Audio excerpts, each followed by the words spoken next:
आज हम एक ऐसी कहानी की तह तक जाने वाले हैं जहां बेशुमार दौलत है, एक गुप्त पहचान है और इंसान के मन की शांति की एक ऐसी तलाश है जो सच में हैरान कर देती है। आज के इस दिलचस्प विश्लेषण में हम एक ऐसे इंसान के सफर को देखेंगे जिसके पास दुनिया की हर सुख सुविधा थी, लेकिन फिर भी वो कुछ ऐसा ढूंढ रहा था जो करोड़ों रुपए देकर भी नहीं मिलता। तो आइए बिना किसी देरी के इस कहानी में उतरते हैं। इस बुनियादी सवाल से शुरुआत करते हैं।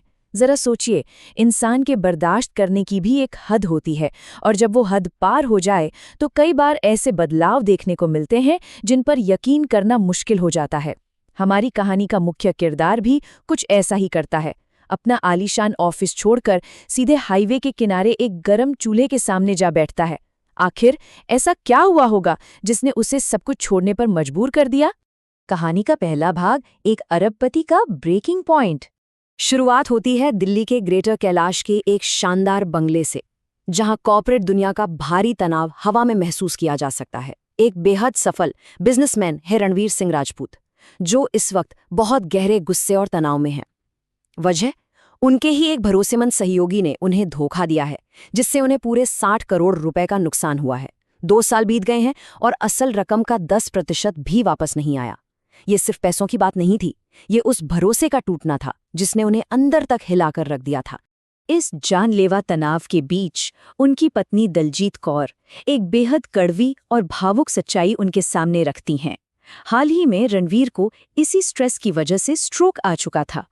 दलजीत की ये बात कहानी का सबसे बड़ा टर्निंग पॉइंट है। उनका कहना साफ था, अगर सेहत और सुकून ही नहीं बचा तो बैंक में रखे उन हजारों करोड़ों रुपयों का क्या फायदा। उन्होंने एक बहुत सीधी सी सलाह दी, कुछ वक्त के लिए इस बिजनेस की दुनिया से दूर चले जाओ, मेहनत की रोटी खाओ और सादगी से जियो। दूसरा भाग, गुप्त हाईवे ढाबा। और इसी सलाह के बाद शुरू होता है एक नया सफर। अब जरा इन 2 अलग-अलग जिंदगियों के विरोधाभास को देखिए। एक तरफ वो आलीशान बंगले वाला, बेहद अमीर लेकिन तनाव से भरा टाइकून, और दूसरी तरफ शेरे पंजाब ढाबा का एक नया रसोइया। घनी दाढ़ी, पुरानी सी पगड़ी, शरीर पसीने से भीगा हुआ, लेकिन चेहरे पर एक ऐसा सुकून जो पहले कभी नहीं था। और है ना हैरानी की बात, किसी को भनक तक नहीं थी कि उसी ढाबे के पीछे तिरपाल से ढकी हुई एक करोड़ों की रोल्स रॉयस कार भी खड़ी है। इस ढाबे के नियम भी बिल्कुल हटकर थे। बाहर एक बोर्ड लगा था जिस पर साफ लिखा था कि खाने की कोई फिक्स कीमत नहीं है। कोई भी, चाहे वो अमीर हो या गरीब, यहाँ आकर खा सकता है और अपनी खुशी और हैसियत के हिसाब से पैसे दे सकता है। ये कोई पैसे कमाने का बिजनेस मॉडल नहीं था, बल्कि इंसानियत और खुद की शांति को सबसे ऊपर रखने का एक तरीका था। तीसरा भाग, एक अहंकारी टाइकून का घमंड टूटना। इस नए और शांत जीवन का पहला इम्तिहान तब होता है जब शहर का एक बहुत बड़ा real estate tycoon Sanjay Shah वहां आता है। ढाबे में घुसते ही संजय शाह जिस तरह से चिल्लाता है, वो उस अहंकार को दिखाता है जो बेतहाशा दौलत के साथ अक्सर आ जाता है। वो बिना किसी तमीज के तुरंत सर्विस की मांग करता है। ये बिल्कुल वही घमंड और शोर है जिससे बचने के लिए वो पुरानी जिंदगी छोड़ी गई थी। लेकिन संजय की इस बदतमीजी का जवाब गुस्से से नहीं दिया जाता। बहुत ही विनम्रता से पास जाकर सीधे उसका नाम लेके पूछा जाता है कि क्या वो गर्मा गर्म पनीर पराठे खाएगा। एक मामूली से दिखने वाले ढाबे वाले के मुंह से अपना नाम सुनकर वो अहंकारी टाइकून एकदम सुन्न रह जाता है। इस एक शांत से जवाब ने उसके सारे अहंकार की हवा निकाल दी। यहाँ संजय को उसकी असलियत का आईना दिखाया जाता है। उसकी मासिक आय 100 करोड़ रुपए जरूर है, लेकिन मन की शांति एकदम शून्य है। उसे हमेशा अपनी डील्स खोने का डर सताता रहता है। जब रणवीर उसे अपनी असली पहचान बताते हैं कि वो दिल्ली के कितने बड़े बिजनेसमैन हैं और यहाँ सिर्फ अपना अहंकार जलाने आए हैं, तो संजय शाह पूरी तरह से बदल जाता है और हाथ जोड़कर खड़ा हो जाता है। चौथा भाग, सोने के बिस्किट के तस्कर। अब कहानी में एक जबरदस्त मोड़ आता है। ढाबे पर एक बड़े राजनेता का बेटा विक्की मल्होत्रा और उसका हथियारबंद बॉडीगार्ड करण सिंह आते हैं। जब उनके लिए खाना लाया जाता है तो नजर विक्की के पास रखे एक बैग पर पड़ती है जो थोड़ा खुला हुआ था।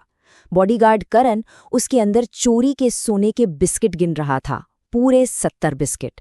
ये एक ऐसा पल था जहां सीधे तौर पर एक बहुत बड़े अपराध का सामना हो रहा था। स्थिति पलक झपकते कैसे बिगड़ती है, इसे देखिए। पहले विक्की वीआईपी ट्रीटमेंट मांगता है, लेकिन जब उसे साफ कह दिया जाता है कि ढाबे पर चोरी का सामान नहीं चलेगा और उन्हें जाना होगा, तो बात जानलेवा हो जाती है। करण तुरंत अपनी बंदूक निकाल लेता है। लेकिन सबसे चौंकाने वाली बात ये थी कि मौत एकदम सामने खड़ी थी, फिर भी चेहरे पर डर का नामो निशान नहीं था, सिर्फ एक गजब की शांति थी। 5वां भाग, अरबपति रसोइये का खुलासा। बहुत ही आराम से अपना पलटा एक तरफ रखते हुए उस हथियारबंद बॉडीगार्ड से सिर्फ इतना कहा जाता है, तुम अपनी बंदूक का सेफ्टी लॉक हटाना भूल गए। सोचिए जरा, सामने बंदूक तनी है और कोई डरने के बजाय बंदूक की तकनीकी गलती गिना रहा है। ये बात साफ कर देती है कि ये इंसान सिर्फ पैसे वाला नहीं है, बल्कि वो बड़े बड़े खतरों से खेलना भी बहुत अच्छी तरह जानता है। अब उन्हें बताया जाता है कि वो किससे उलझ रहे हैं। करण से बाहर रखे तिरपाल को हटाने के लिए कहा जाता है। तिरपाल हटते ही 11-11 नंबर की वो चमचमाती रोल्स रॉयस सामने आती है और करण के पसीने छूट जाते हैं। उसे समझ आ जाता है कि ये इंसान देश की सबसे बड़ी सिक्योरिटी एजेंसी का बॉस है। और तो और उस सोने की तस्करी की पूरी रिकॉर्डिंग ढाबे के सीसीटीवी कैमरे में कैद हो चुकी है। 6वां भाग, असली दौलत और शांति। अब बाजी पूरी तरह पलट चुकी थी। जो विक्की मल्होत्रा कुछ देर पहले धमकियां दे रहा था, वो अब पैरों में गिरकर रिश्वत देने की कोशिश करता है, लेकिन उसे ठुकरा दिया जाता है और सुबह तक पुलिस के सामने सरेंडर करने का अल्टीमेटम दिया जाता है। इस पूरी घटना के बाद एक बहुत बुनियादी सवाल जहन में आता है कि आखिर एक इंसान की संपत्ति की असली कीमत होती क्या है? अगर बैंक बैलेंस भरा है लेकिन सुकून नहीं, तो वो दौलत सिर्फ कागज के टुकड़े हैं। अगले दिन पूरे देश की खबरों में यही छाया था कि कैसे एक अरबपति ने रसोइया बनकर सोने के बड़े रैकेट का पर्दाफाश कर दिया। देश भर में मची इस सनसनी के ठीक अगले दिन उसी ढाबे पर एक गरीब मुसाफिर को बहुत प्यार से गर्मा-गर्म रोटियां परोसी जा रही थीं। चेहरे पर वही सुकून था जो पहले दिन था। पेट भरकर खाओ, अच्छा खाना और अच्छा मन, इससे बढ़कर और कोई दौलत नहीं। ये आखिरी शब्द इस पूरी कहानी का निचोड़ हैं। सफलता और पैसों की इस अंधी दौड़ में क्या हम अपने मन की शांति को कहीं बहुत पीछे तो नहीं छोड़ रहे? सोचने वाली बात है ना?